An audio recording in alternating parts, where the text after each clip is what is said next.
السلام علیکم پیارے دوستو، آج ہم آپ کو ایک مسلمان لڑکی کے بارے میں بتانے جا رہے ہیں۔ جب وہ تالاب میں نہا رہی تھی تو بہت سارے غیر مسلم وہاں اکٹھا ہو کر وہاں سے باہر نکلنے کو بولنے لگے، لیکن اس کے بعد کچھ ایسا ہوا کہ وہ سب کے سب مسلمان ہو گئے۔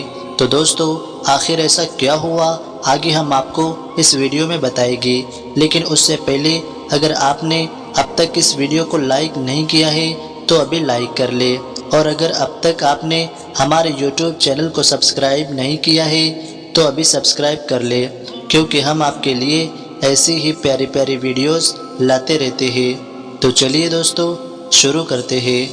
دوستو، کئی سال پہلے کی بات ہے، ایک بادشاہ اپنے سپاہیوں کے ساتھ کہیں جا رہا تھا۔ اس وقت گرمی کا موسم تھا اور گرمی کی وجہ سے اسے نہانے کی ضرورت محسوس ہوئی۔ وہ بادشاہ قریب کے تالاب میں نہانے کو پہنچا تو وہاں جا کر کیا دیکھتا ہے کہ تالاب میں پہلے سے ہی کچھ لڑکیاں نہا رہی تھی۔ لڑکیوں نے جب بادشاہ کو تالاب کے پاس دیکھا تو فوراً ہی تالاب سے باہر نکل گئی، مگر ایک لڑکی تالاب میں بیٹھی رہی۔ تو بادشاہ نے اس لڑکی سے پوچھا کہ تم کیوں باہر نہیں نکلی؟ تو لڑکی نے شرماتے ہوئے کہا کہ میں بے لباس ہوں، میرے کپڑے تالاب کے باہر پڑے ہوئے ہیں۔ جب بادشاہ نے یہ بات سنی تو بادشاہ کی شیطانی ہوس جاگ اٹھی۔ بادشاہ بولا، میں بادشاہ ہونے کے ناطے تمہیں حکم دیتا ہوں کہ تم بنا لباس کے ہی تالاب سے باہر آ جاؤ، میں تم کو دیکھنا چاہتا ہوں۔ لڑکی بادشاہ کا حکم سن کر حیران و پریشان ہو گئی۔ بادشاہ نے غور کیا کہ جو لڑکی تالاب میں بنا لباس کے نہا رہی ہے وہ لڑکی بہت زیادہ حسین و خوبصورت ہے۔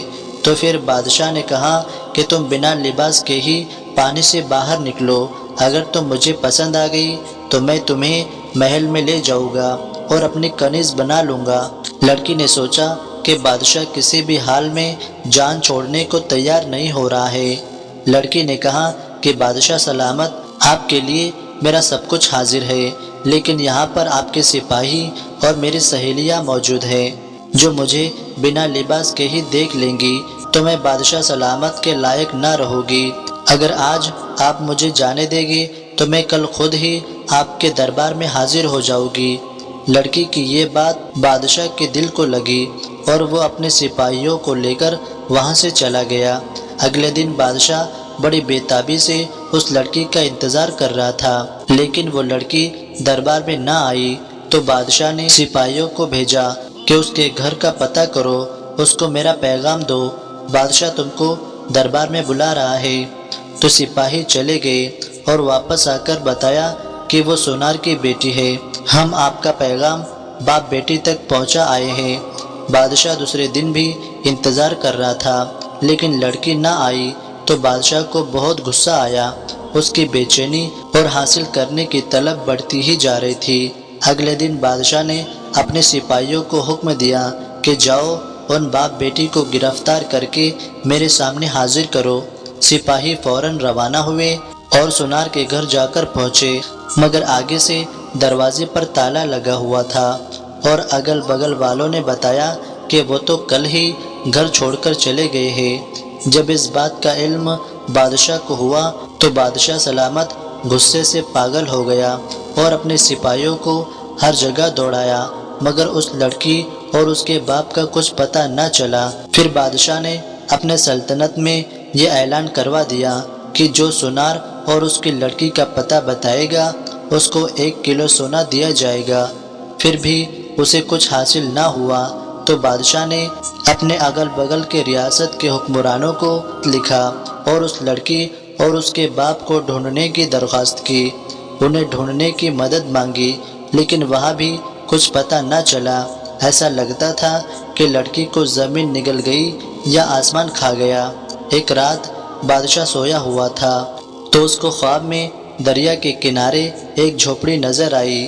بادشاہ جھوپڑی کو دیکھ کر حیران ہو گیا۔ اس ویرانے میں کس نے جھوپڑی ڈالی ہے، یہ دیکھنے کے لیے اس جھوپڑی کے پاس گیا اور اندر داخل ہو گیا تو اس کو ایک داڑھی والے بزرگ نظر آتے ہیں اور ان کے ساتھ ایک لڑکی بیٹھی ہوئی تھی۔ اس سے پہلے کہ بادشاہ اس لڑکی کی شکل دیکھتا کہ اچانک اس کی آنکھ کھل گئی تو بادشاہ سمجھ گیا کہ یہ وہی باپ بیٹی ہے جو اس جھونپڑی میں چھپے ہوئے ہے۔ بادشاہ اس علاقے کو جانتا تھا۔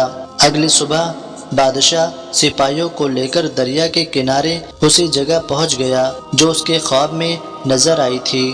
جھونپڑی کے پاس رک کر بادشاہ نے سپاہیوں کو وہیں رکنے کا حکم دیا اور خود جھونپڑی کے اندر چلا گیا تو وہاں کیا دیکھتا ہے کہ ایک کمزور سی دکھنے والی لڑکی سو رہی ہے اور وہیں پر جائے نماز پر سفید داڑھی والا بوڑھا اللہ کے سامنے دعا مانگ رہا ہے۔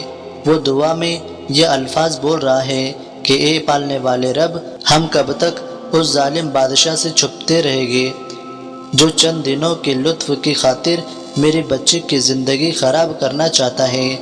تو بادشاہ فوراً جان گیا کہ یہ وہی لڑکی ہے جس کو وہ تلاش کرتے کرتے یہاں تک آیا ہے، لیکن وہ لڑکی کمزور اور بیمار نظر آ رہی تھی اور اس کے باپ کے الفاظ سن کر بادشاہ خود پر قابو نہ رکھ پایا اور اس کے باپ کے پاس بیٹھ کر رو رو کر معافی مانگنے لگا کہ میری وجہ سے آپ پر اتنی تکلیف اور مصیبتیں آئی ہے۔ پھر بادشاہ نے ان دونوں کو پوری عزت اور اعزاز سے اپنے دربار میں بلایا اور لڑکی کے باپ سے کہا کہ اگر آپ اجازت دو تو میں آپ کی لڑکی سے نکاح کر کے اسے اپنی بیوی بنانا چاہتا ہوں۔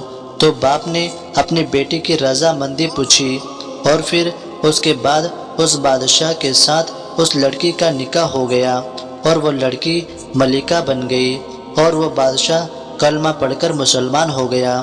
تو دوستو، آپ کو یہ کہانی کیسی لگی ہمیں کمنٹ باکس میں جا کر ضرور بتائیے۔ ہم ملتے ہیں انشاءاللہ ایسی ایک دلچسپ ویڈیو کے ساتھ، تب تک کے لیے اللہ حافظ۔